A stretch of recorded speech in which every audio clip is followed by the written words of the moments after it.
those who are joining, first of all, we thank you very much for joining this podcast and listening to us. I'm passionate about teaching other physicians how to run a better business, how to get more out of life. And I've always been passionate about this in teaching.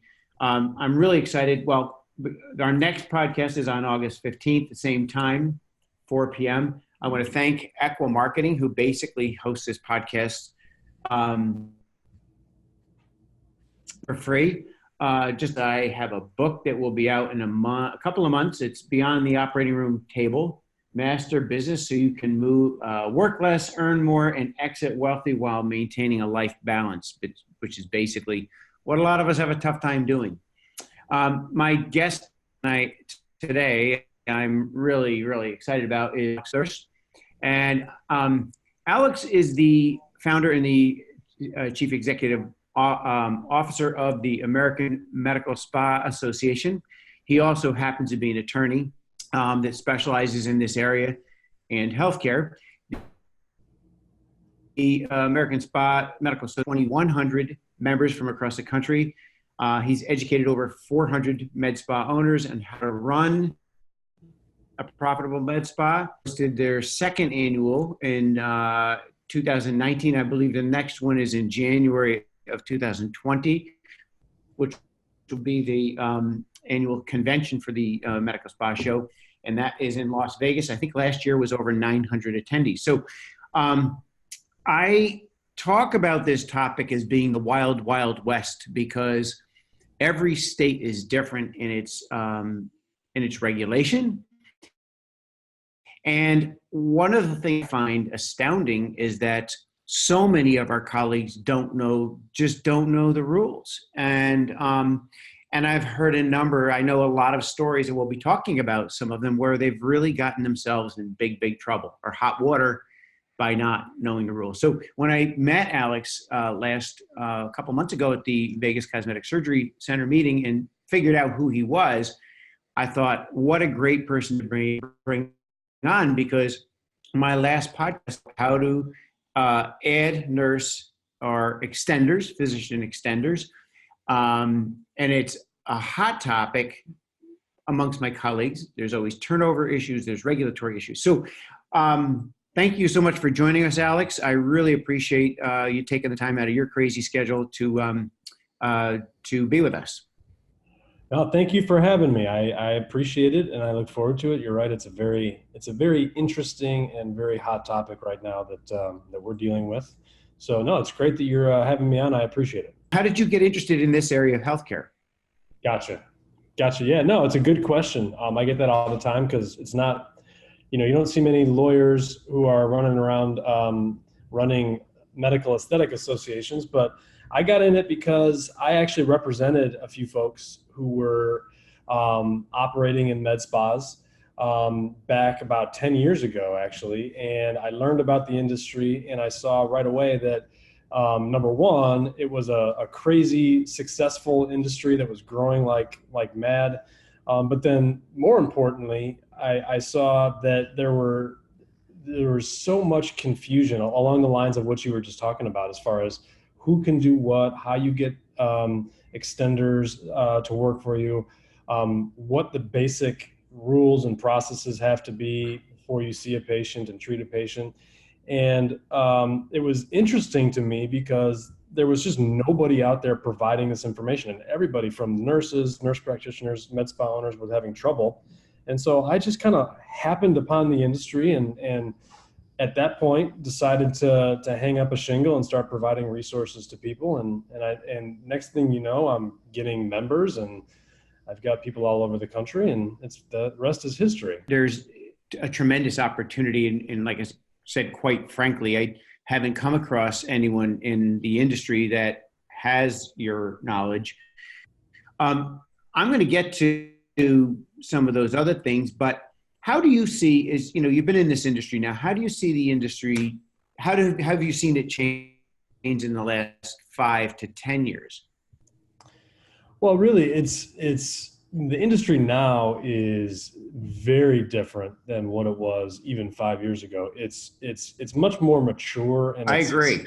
it's growing like crazy, and the growth is in kind of the non-invasive med spa area.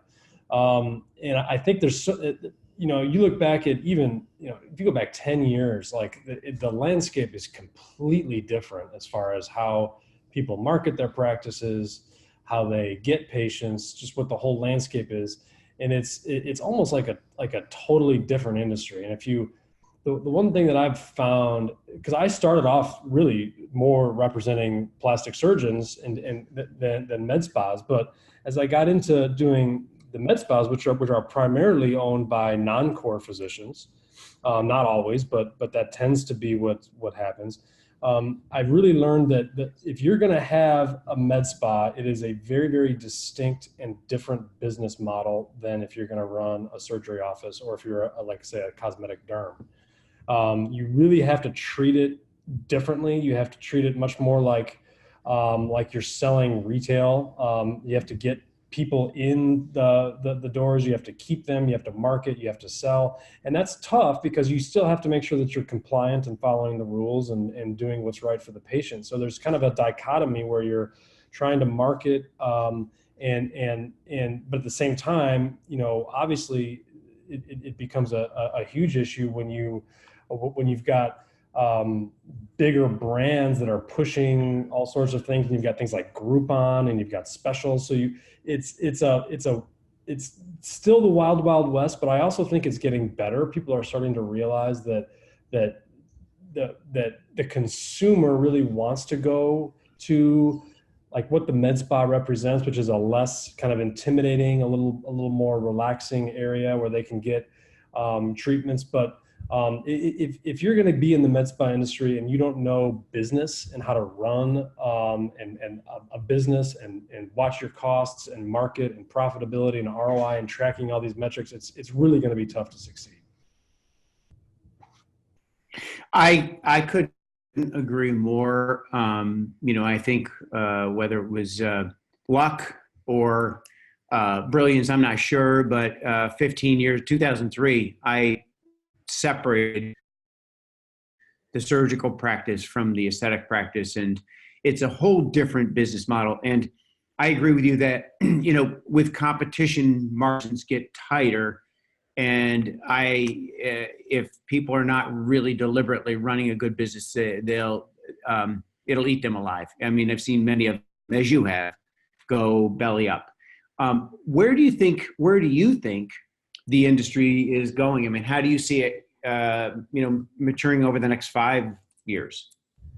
Yeah, well, I think, to tack on to what you just said for a quick second, and then I'll get to that question. My association just did a statistical report that we do every 2 years, where we really poll our members and the industry and try to figure out kind of what it is they know and what they're looking at. And one of the things that was really it was really kind of, surprising and a little frightening was that it was something like 50 or 60% of all med spa owners can't even estimate their own revenue or expenses, meaning they're not tracking their actual financials. And I bet if you ran a similar report, you'd have some similar results from the industry as a whole, because the industry is just not very educated as far as business goes. That's a huge that's a huge opportunity. And I think we're going to see that kind of continue to improve. I have no doubt that we're going to continue to see in the next 5 years more of a move towards non-surgical, non-invasive procedures, simply because that's really, people want that. And as technology continues to evolve, you're going to have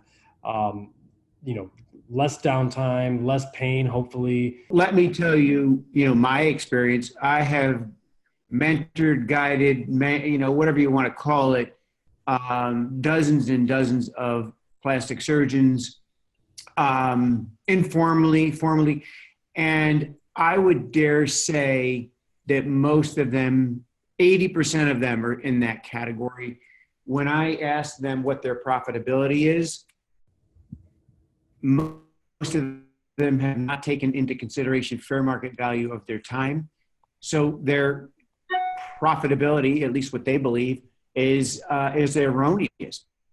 They're not backing out their time.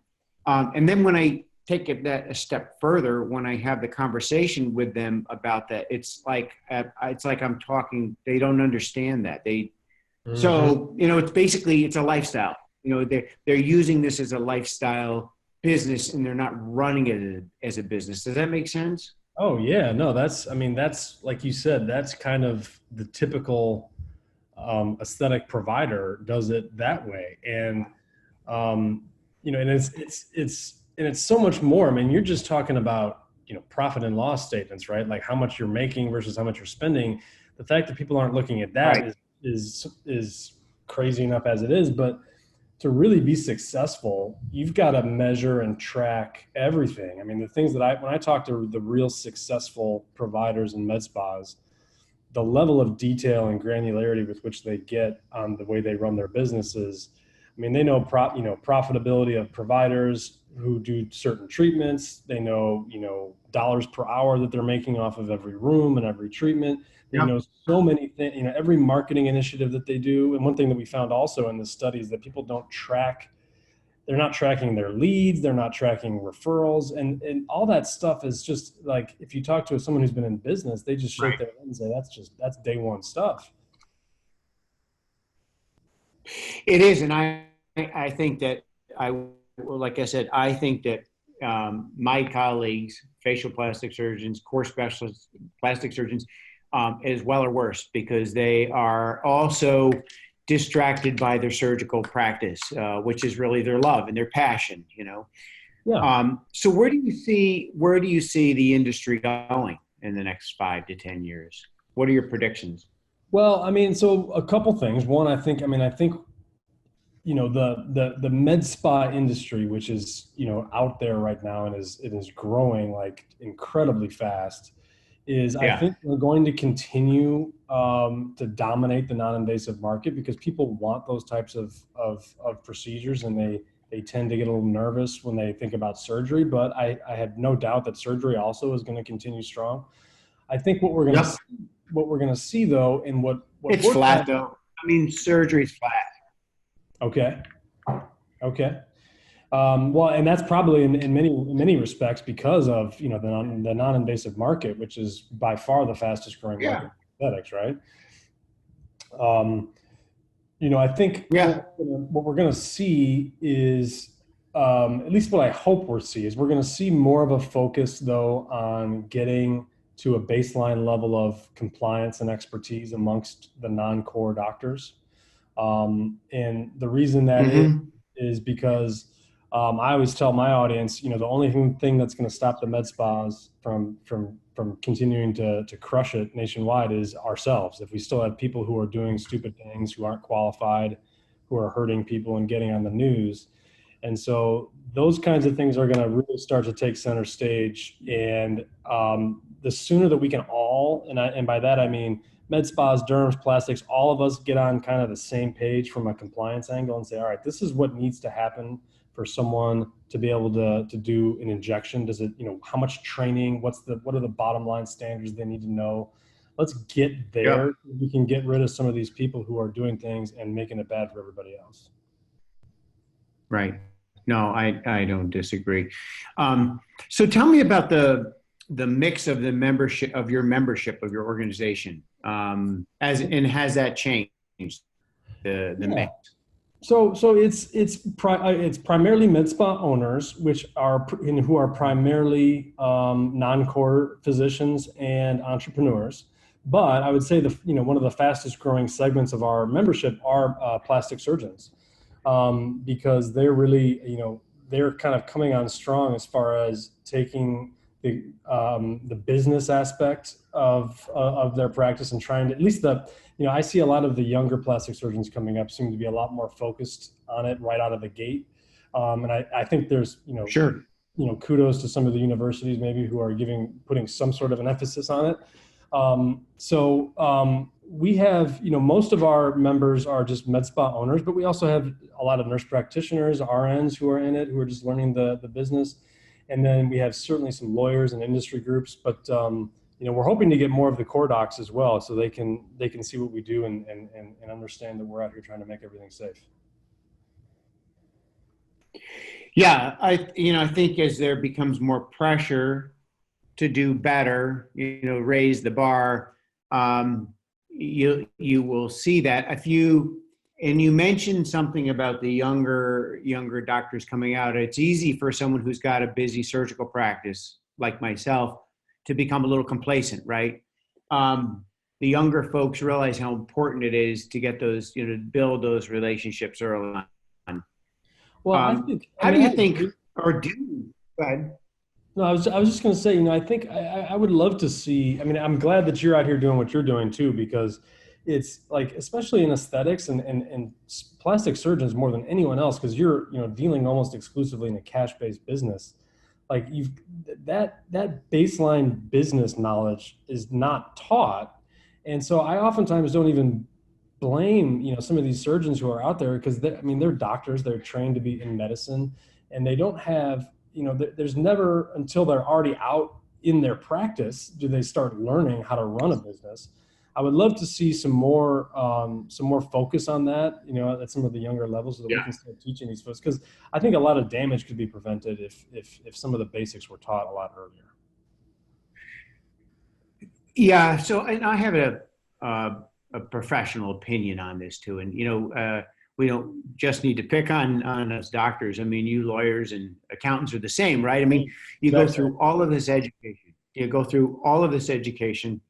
And you think because you're, look, it can't be that hard to run a business, right? But in reality, businesses fail for two reasons, okay? Lack of knowledge and lack of capital.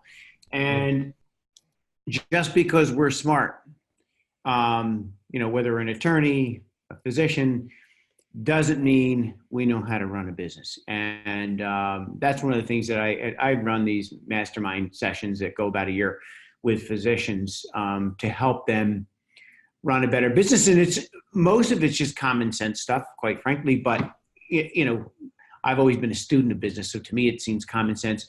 But we're not taught about this, and I think the industry is going to continue.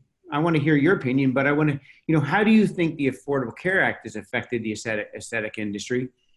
And if so, what effect is it going to have? And I'll give you my thoughts after. Well, and I'm not sure, honestly, how much you can tie it to the Affordable Care Act, or just kind of the, managed care system in general that's been kind of market forces. Yeah, managed care, market forces, whatever. Yeah. Right?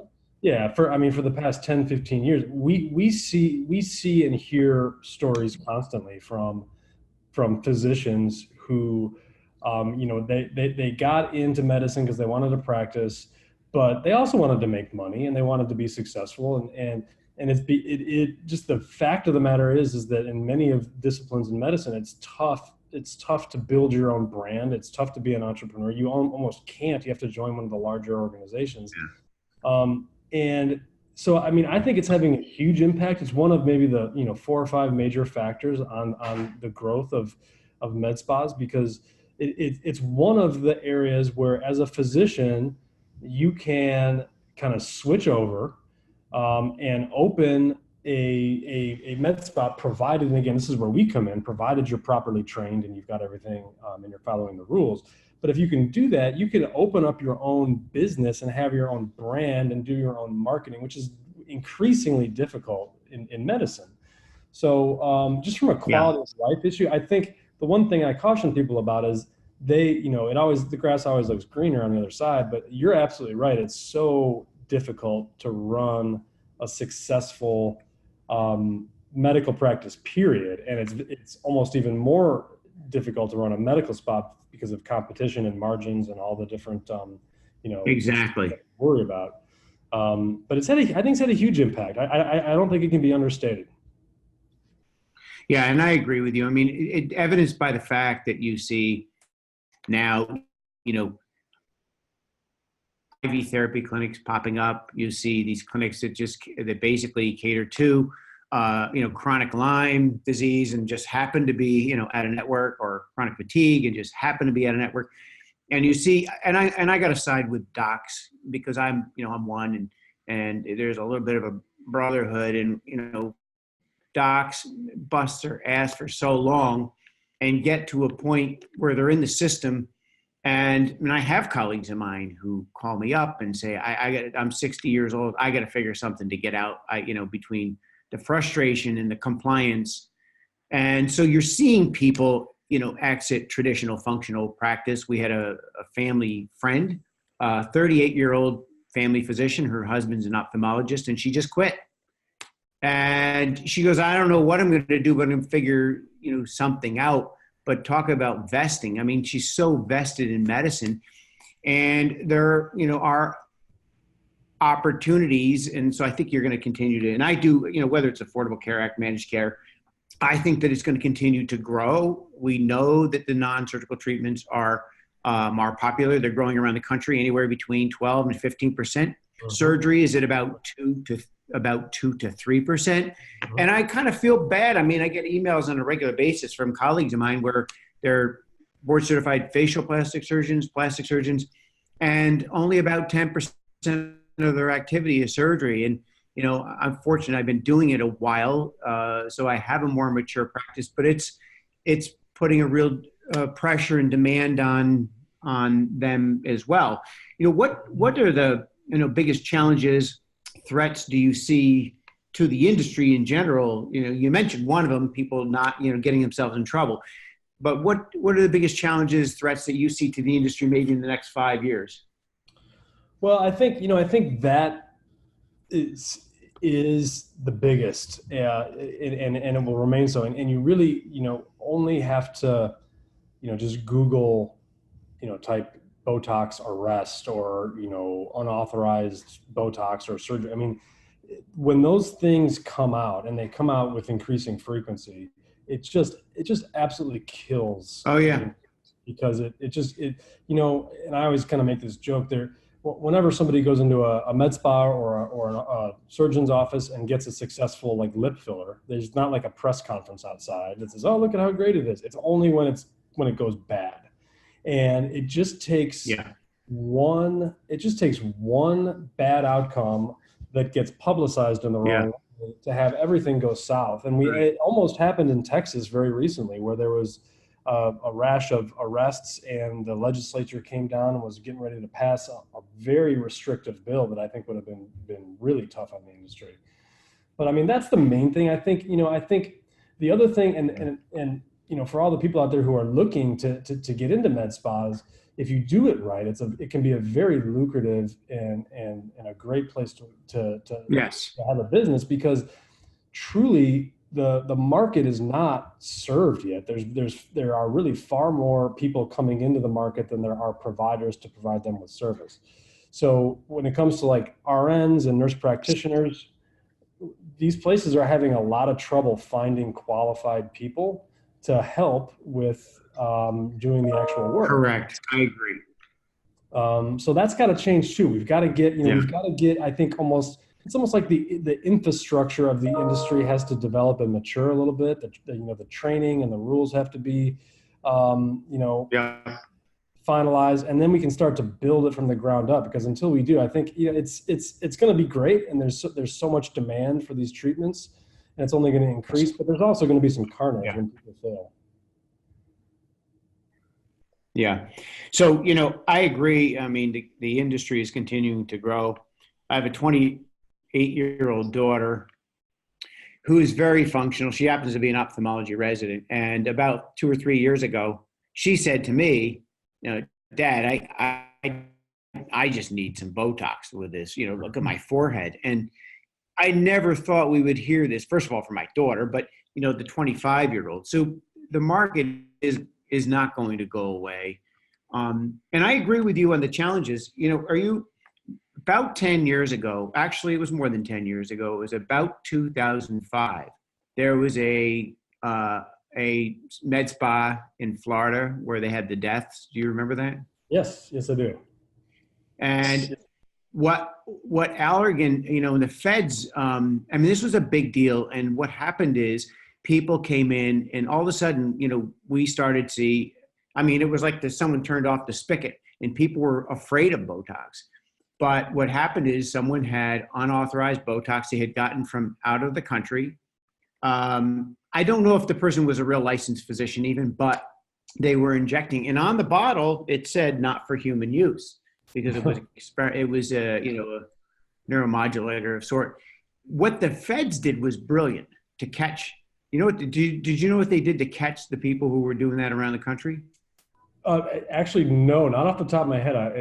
I wasn't even born in 2005, so I'm a youngin. Yeah, right. So what they did was absolutely brilliant. They waited for about 2 or 3 months, and then they subpoenaed Allergan's records and purchasing records, and then they went after all the docs that went from buying nothing to buying a crap load of it in a month or two, and then they went after those practices. And in my town, they exposed a plastic surgery group. It was my understanding about each one of the partners ended up spending well over 6 figures defending themselves in court. And it was a big thing in the news and it hurt the entire industry. That's my point. And why? And so one of the questions I was going to ask you is, why is it so important to be in compliance? That's one issue, but why else? Well, I mean, so I always look at this from 2 angles. One is just, life support of the industry, like making sure that we're doing things correctly so that we're not shooting ourselves in the foot. But to me, the other kind of really big one that we don't focus on quite as much is just kind of what you were alluding to, which is the public trust factor, right? We have to have confidence that they can go into, whether it's a med spa or a young surgeon's office, and if a nurse practitioner or an RN is going to be injecting them, that they know what they're doing and they're going to be using, FDA approved safe drugs. And part of the issue that I have with some of these bad actors who are out there doing crazy things, it's that, at some point we're all drinking out of the same fire hose. And if it gets too bad, when people are getting nervous, they're going to stop coming and they're going to start going to doing other things. So right. There's no reason for us not to get the basic kind of compliance and standards together. It's good for the entire industry. And when I have conversations with, the folks over at Allergan or Galderma or wherever, to me, it's always like, look, this is like, sure, we might restrict some people from doing certain things that they think they should be doing, but in the long run, once you normalize it and you make it so that it's more akin to how a regular practice is, it like now you're going to raise the voice and the credibility of the industry as a whole, and it's going to become more normal. I mean, not that it's not normal already, but you can't have these random rogue med spas doing things where people are dying or getting, filled with whatever, and expect for the whole industry to continue. And so it's so important. And the thing is, it's not just you and me or the med spas that are coming out. Like, I think industry has a really big area to play. There are so many of these laser companies out there and laser training facilities that are training people who and telling them that they can fire all sorts of different lasers, even though they go back to their state, right, not allowed to. And right, everyone's got to get on board with this. It can't just be the providers and us. It's got to be industry as a whole. Right. And so, we talked about blatant stuff, right? But I think that a lot of docs just don't know. And I'll give you an example. I received, when I was president of our academy, I received a call from a very good, well-respected, one of our past presidents. And in the state of New York, an LPN cannot run a laser hair removal machine in your office. It has to be a registered nurse. Now, an esthetician can run it in their spa down the street, but if they're working for you, the Department of Health does not recognize them.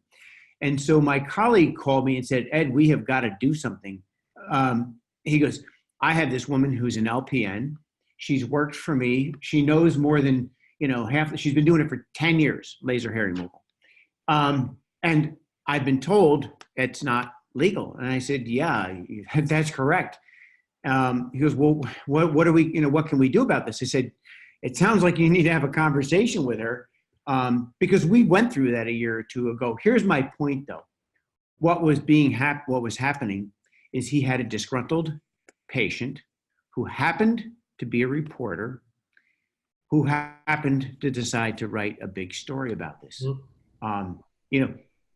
The woman who was running the laser had been running it for 10 years, but the facts are, in the state of New York, that's not legal. And as I say, to my colleagues who argue with me over this, that's fine until you get a disgruntled employee or a disgruntled staff member. Because if you have the Office of Medical Misconduct come in the state of New York, you may be looking 6 figures. And by the way, it's not covered by malpractice. And it's your reputation. And it's your license. So, and it's your license, and this one group that got in trouble, they somehow managed through good lawyering to get the felony, believe this, somehow labeled, like pinned on the practice, and the doctors got misdemeanors. So that, because if they had a felony, they'd lose their license, right? Yeah. Oh, I mean, usually, absolutely. No, and what you're talking about. But I'll bet you. Yeah. No, what I was going to say is what you're talking about is extremely common in the industry. And I'm sure it is. Doing what you do, us hear it all the time. Yeah, I know we do, every day almost. And what I venture to guess is that most of the people who are doing things incorrectly aren't doing it because they're greedy or trying to break the rules. They just don't know. And I agree. A lot of it is they just don't know. Yeah. And the one thing about the medical boards that is often anyone who's ever tried to call the medical board and get an answer can be delighted with that experience, because it can be a disaster. They're not empowered to educate everybody on what the rules are. Their job is to enforce. And oftentimes, especially with aesthetics, where, you've got, cool sculpting, cool tone, M-Sculpt, these new things coming out, microneedling every year, and one of them becomes the new hottest treatment. The laws don't come close to keeping up with what those are. And so they're trying to apply laws from 10 years ago that didn't even fit back then to new technology that they don't even know about. And it really becomes confusing. And it's, so a lot of times I feel like I spend as much time educating the states and some of the regulators and the medical boards and nursing boards as I do our own industry, just on what's going on and how it's being done and what the opinions are. Yeah. And, as you were mentioning, I mean, I do think it's not with ill intent. I think a lot of it's just ignorance, because, and some of the laws are not intuitive. For example, in New York State, we have the Department of Education and we have the Department of Health. An esthetician is licensed under the Department of Education.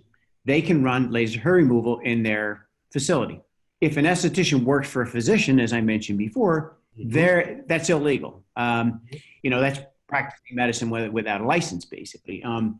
And so I think but I believe, correct me if I'm wrong, if there's a way someone wants to know in the state of Texas, I know you have for fee, you can tell them, right? You're able to educate them as to what people That's the whole thing that we've done with AmSpas. I'm a affiliated and I'm a partner in a law firm in Dallas that we've literally spent, I think, the last 3 years looking at every single state, calling the medical boards, calling the nursing boards, and summarizing the laws. And it's been an incredible project, but we've got all 50 states, and that's exactly what we do. And what you're pointing to is unique to New York related to laser hair removal, but every state has some quirk. Right? Where something fits into one thing, but it doesn't fit into another. Because, I mean, the state of New York basically, like in your situation, like that you were just using as an example, they're almost worse off bringing it into the doctor's office, because now you're bringing it under a doctor, whereas it's an unregulated, it's, Correct. it's an unregulated activity outside of that.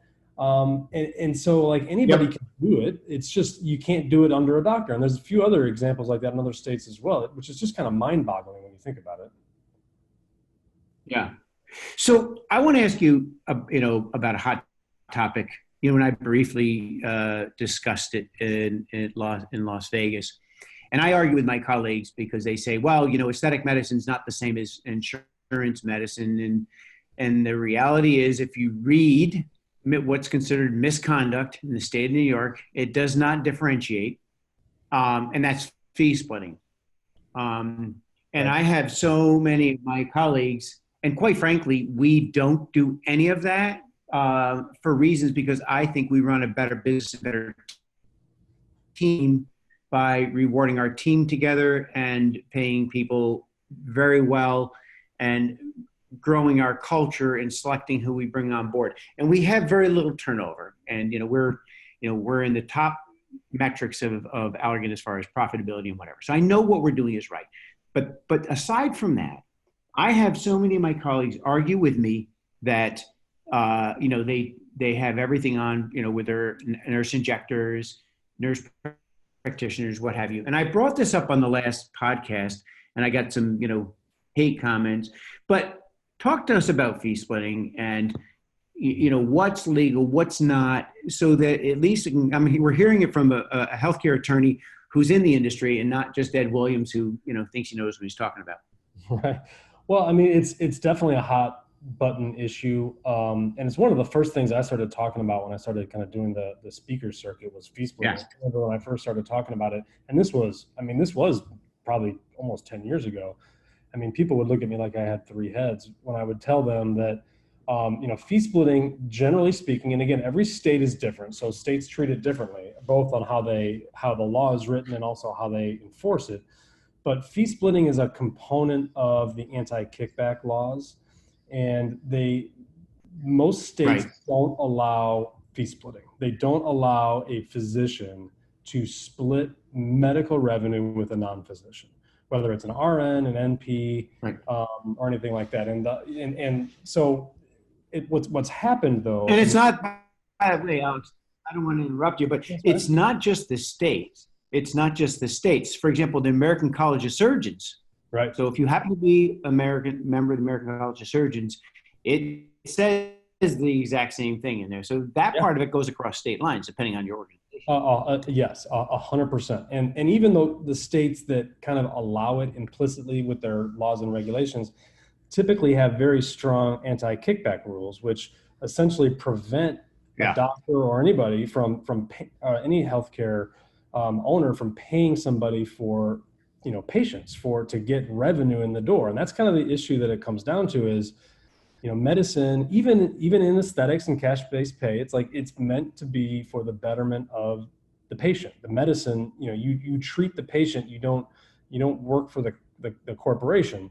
And when you introduce things like commissions, which unfortunately has become kind of the standard that a lot of nurses and PAs are expected to be paid, you're incentivizing them, potentially at least the thought goes, to treat for money as opposed to the betterment of the patient, right? That's kind of the underlying thought. And it makes sense when you think about it like that. And because med spas in particular, but also, just RN injectors and NP injectors and PA injectors have been kind of raised in this environment of retail medicine sales and marketing, they've, their whole view of the industry is market, sell, make money, commissions. That's how it works. And so we're kind of fighting from behind when I go out there and tell people that fee splitting is not allowed. We've got a long way to go because we have to change the kind of the I agree. So here's what I hear. I hear from my colleagues.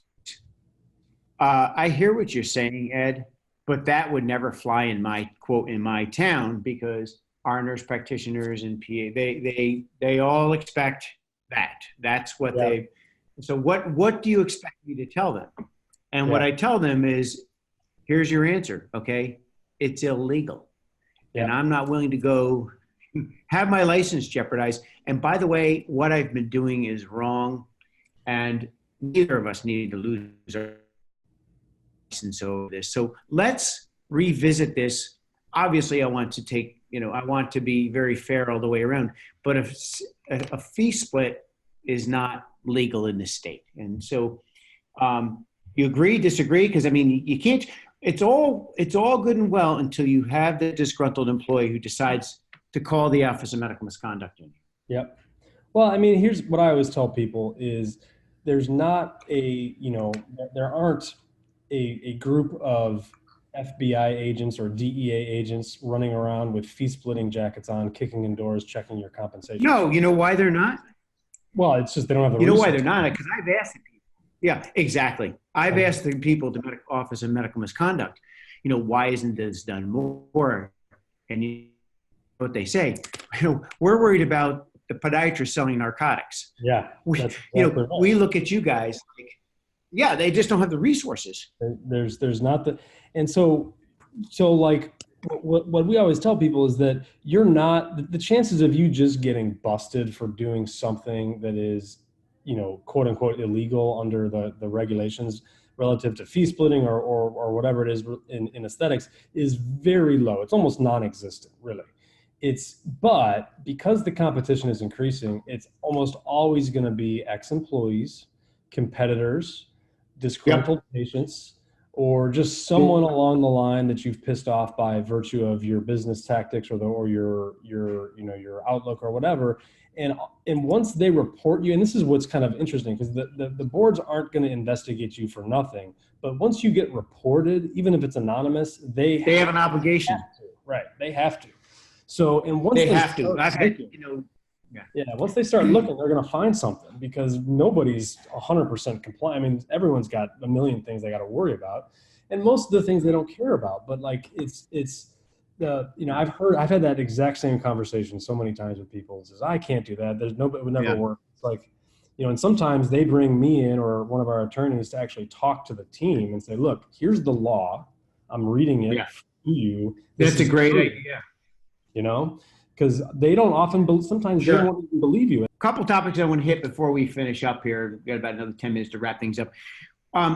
Talk to us about, and I have, again, I've researched this. I have my opinions. I have what we, non-compete type, these are one of the questions I get from my, non-compete for physician extenders.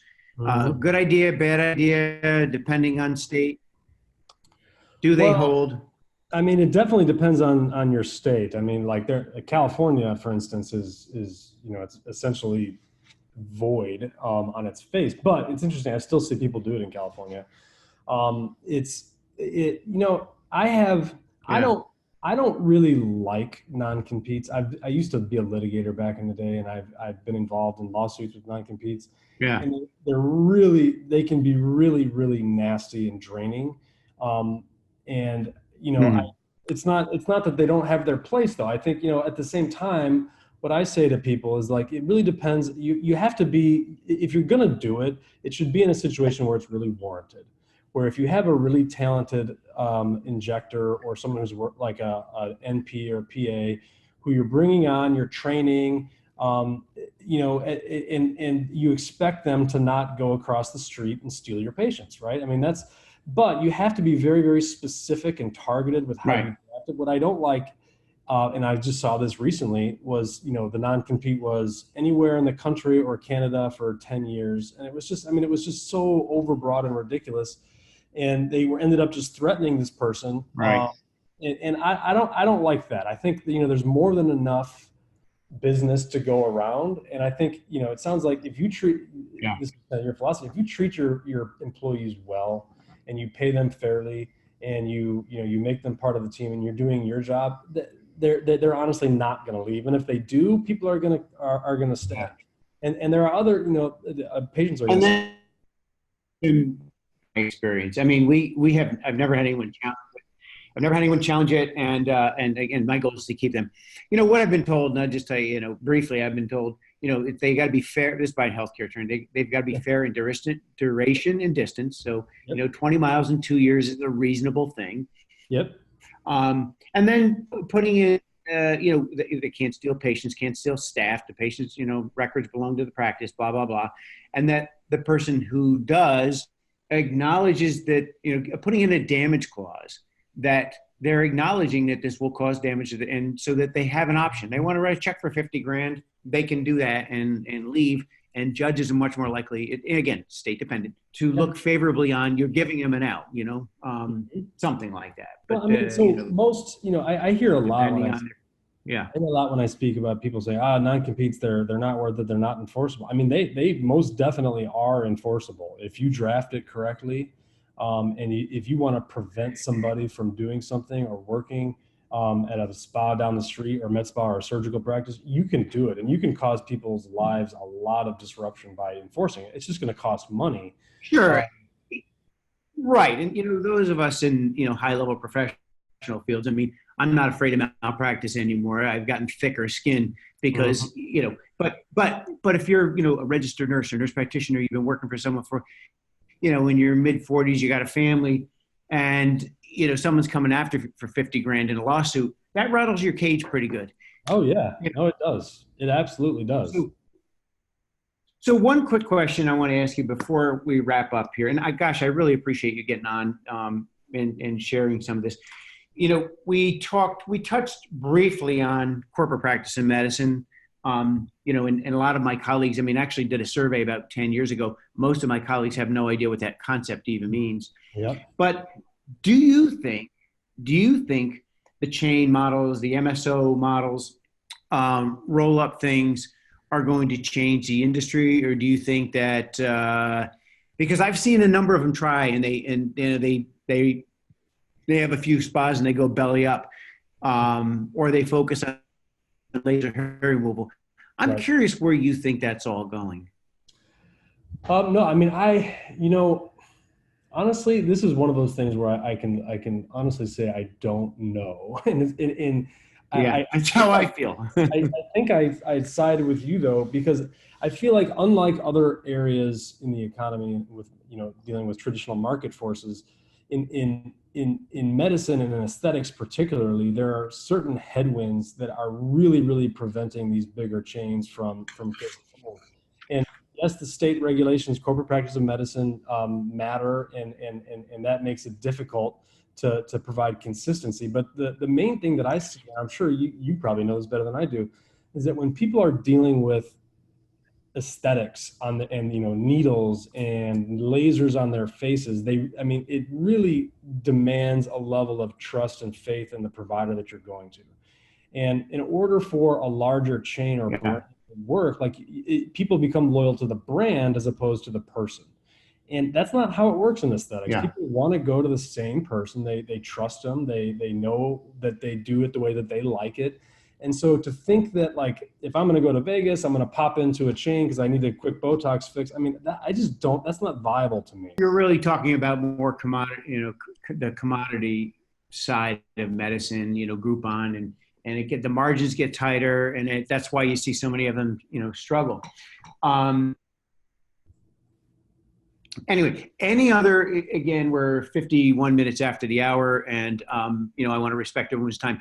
Any other thoughts, words of advice that you can, I would encourage people to get educated, make sure that they're in compliance. Any other thoughts or, words of advice that you have for people who might be listening?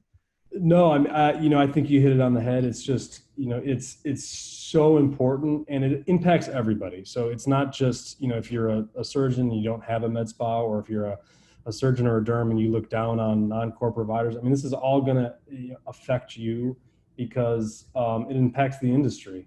And so it's going to become a bigger issue, and everyone's got to get on board. We have the hashtag we like to use on social media is compliance is cool.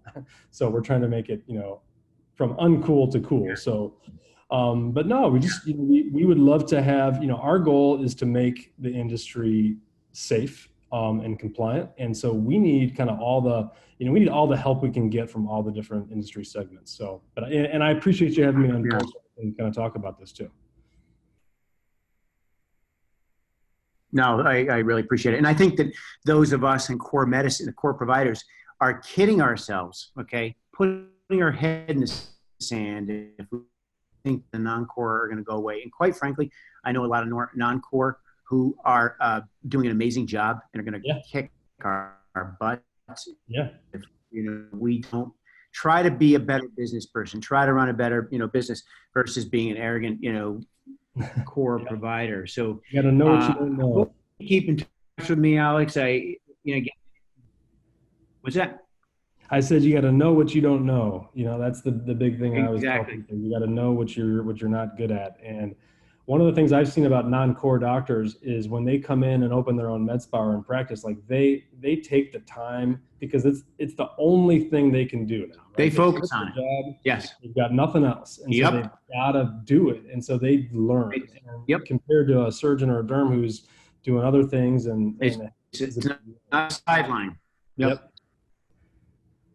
Absolutely. Thank you, first of all, for marketing who's hosting this. I really appreciate you taking the time, Alex, and getting on and sharing your wisdom. Please do keep in touch.